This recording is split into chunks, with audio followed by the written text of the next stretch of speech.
Hello, Kansas Fest 2024.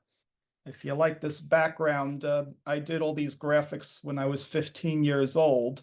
I took a class at Brooklyn College which was designed for gifted children. That's what they called us at the time. And they taught low-res graphics. And I also did some high-res, like the fish below there. And here's a war game simulation. Um, so I had already known how to code low-res graphics when I went to that class, and I asked the instructor about machine language, and he said, make sure you know AppleSoft thoroughly before you start learning machine language. So I took his advice, and then I got Visual Computer 6502, and that's how I learned machine language on my own, with another book by Rodney Zacks for reference. 6502 is a lot of fun. Okay, so Slackfest. Um, an idea that came to me is to use the Ramex font for Hebrew along with WeGUI to create a Hebrew typewriter and maybe a word processor if you want to save your documents and load them back later. But let me share. Okay, so I have two purposes for learning WeGUI. One is that little Hackfest, Slackfest project that the idea came to me this week of Kansas Fest.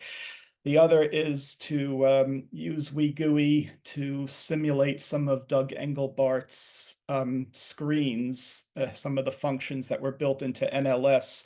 And I've talked about that in other videos for the 2GS, where I want to use resistors to get multiple buttons coming into the paddle inputs and interpret them. So that's a lot of slacking I got to do. This is the documentation for WeGUI, and it's really very well done. It's a minimalist approach to coding a GUI with text. You don't need all the bells and whistles. You're not building a Macintosh on an Apple IIc. Okay, and I did notice that there is a Mouse.js source from John Brooks in 1988. Wow. Pole.js mouse driver, modified in 2018 and modified in 2023. So I'm not sure if this works or not, and we've requested to look at the code in Total Replay and backport it into the WeGUI library. So that will happen. Um, so I'm just gonna go down to the Apple IIc and show you some things now. Okay, before I turn on this Apple IIc, let's look at what's connected to it. So the modem port has this cable, which I got when I bought the MIDI DMX box in 2018 from Charles Mangan. And it turns out that that cable with a gender changer can be used for input into an Arduino serial level shifter. So I can get serial data from the 2C into the Arduino, and then the output is a MIDI circuit, which will go to this guitar in the back. So let's turn on the 2C, and this has a ROMX. So this DF means it boots into DOS 3.3, and T7 means that it will, if you hit the keyboard switch, it can show Hebrew. So that's the typeface. So now I'm going to boot this disk.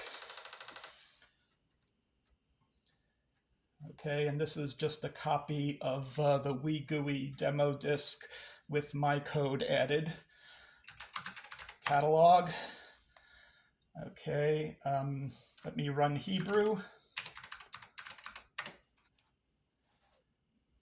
Okay, so let me push this keyboard in, and these are the Hebrew characters, and they're mapped to different letters.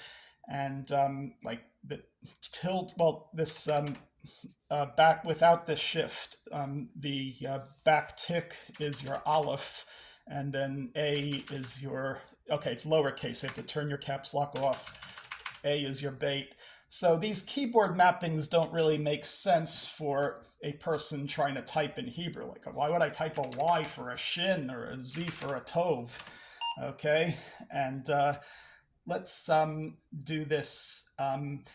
So let's look at the WeGUI demo. Run the, okay, let's catalog in Hebrew and look at the basic demo. So when you type in lowercase, that's what you get, Hebrew. And Protos can figure that out. Okay, so I do have an old mouse, and here is WeGUI in Hebrew, so you can scroll and see what the lowercase letters look like. So here's your minimum viable product. It don't do anything, but it'll turn on your porch lights or your whatever. So it'll turn on and off your lights, and it'll open the garage. It'll close the garage, so the garage is now closed. Open the garage and quit. So now this is 80 columns, and on this monitor, it's very hard to read. So what I want to do is go to 40 column mode, and so it would look more like this. And now you notice these flashing L's and W's. These are the characters that create the mouse text. So I want to do is combine mouse text with the Hebrew. So the Hebrew is the lowercase letters, and then the mouse text, to get that, I need to do a flash and then print character string 27. And okay, it needs to be in 80 column mode. PR number 3, and then escape 4. And now, if I print character string 27, yeah, there's your, okay, the alternate character set is the shift, okay? So like you had a shift F and G for the Running Man, which was taken out of later models. And like the L would be a black bar, the N would be a white. So I could build my own GUI, but what I want to do is, like I could use the background, but I want to get WeGUI working in 40 columns, and then use the functions available to draw a box for typing, and I want to create buttons for the Hebrew letters. So let's see, if I do something like this with the Z key.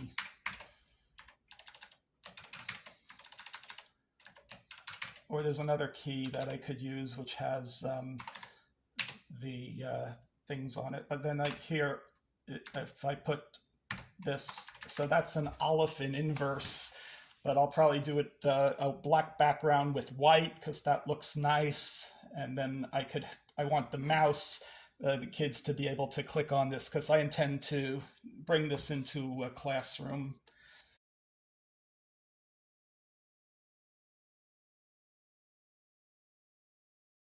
Okay, so the Arduino is running code that will read the serial input and decide what to send out in terms of MIDI to the guitar. And it's really just the MIDI bytes that I'm sending from the 2C. Now, if I turn on the Arduino, it's going to send a little test sequence out to the guitar, just so that I know that that link is working. 1 octave. And now the 2C, if I do string lights, it is lighting up the frets that it is demonstrating. So it's going up to the 5th fret and showing that it's the same as the A string.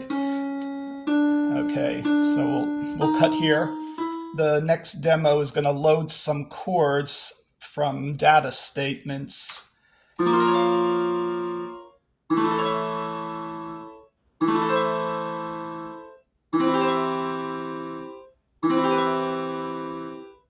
Okay, now the reason the chords were loaded in this order was I was intending to do a binary search. So like if you pressed a C, it would binary search for a C, and then you could decide whether it's the C major seventh with an M prefix or an at. The default would be a C major chord. And you could see augmented and other things in here. Minor, E minor, or E major down here. But I don't like this original intention because it's a bit too complicated. What I would rather do is have the kids construct the chords that they want. Like, say they're just playing Yellow Submarine, they should be able to create a C chord, a C major seventh, an E minor, whatever it needs, and pick their own key of how they want to map it, rather not forcing all this complexity. So what I want is a customizable user interface.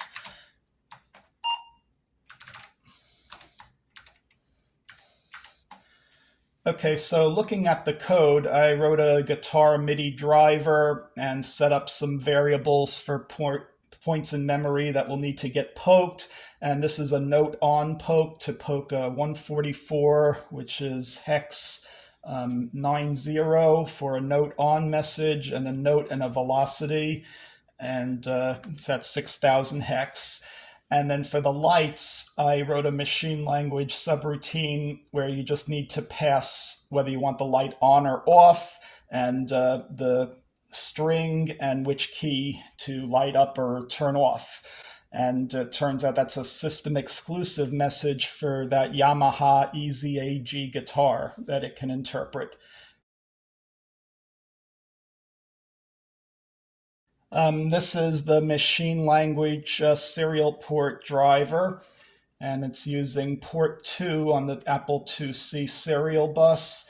And here it's loading the note, and it's calling a subroutine, which does the waiting for the transmit data register to be empty, and then sends out the byte.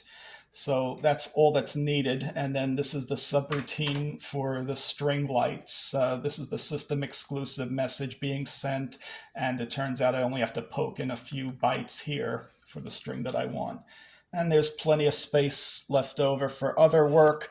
What I'm thinking of doing is doing a keyboard map of an ASCII byte to 1 or 2 pages of memory. So like from machine language, if I typed in A, that would convert to a 65, and then it could look up on page 6100 one of the bytes, and 6200 another byte, and that would give it an address that it can then jump to process the keystroke. So that's like premature optimization of what I want, but that's the way I code for apples. I think a lot before I code.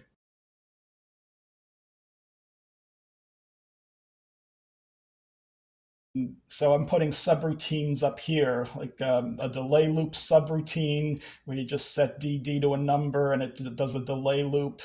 And then, yeah, for notes and velocities, lights and strings. So I'll just let this list out.